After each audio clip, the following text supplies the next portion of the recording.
Mbanje kubasuhuza abakunzi b'ikiganiro Amazina Live, kuba mudukurikirana igiciro kinini ndabibashimira cyane. Njye mwumva kandi ugiye kubagezaho iki kiganiro ndi Yvonne. Uyu munsi nabategura izina ryiza cyane habwa n'umuhungu ariryo Brian. Reka turebere hamwe ubusobanuro bw'izina Brian, imico n'imyitwarire yabo, bimwe mu byo bakunda ndetse n'ibyo banga mu buzima bwabo. Mbahaye ikaze. Brian ni izina risobanura icyubahiro, ukomeye, ufite imbaraga n'ubutwari.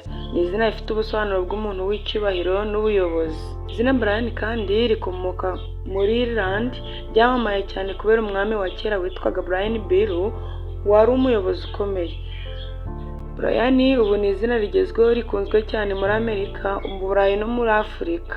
Imwe mu myitwarire n'imico y'aba Brian bakunda kuyobora no gutanga icyerekezo, bagira icyizere n'imbaraga, bakunda gukora cyane ngo bagere ku ntego.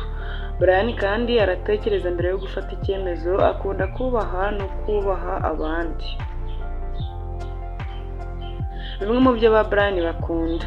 Brian bakunda kuyobora, bakunda kuba abayobozi no gufata ibyemezo. Brian kandi bakunda gukora cyane no gutsinda.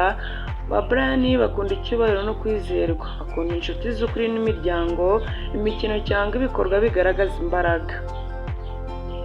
Reka turebere hamwe noneho ibyo ba Brian banga. Brian banga gusuzugurwa, kubeshywa cyangwa guhemukirwa. Brian kandi banga guteshwa agaciro n'abantu batagira intego.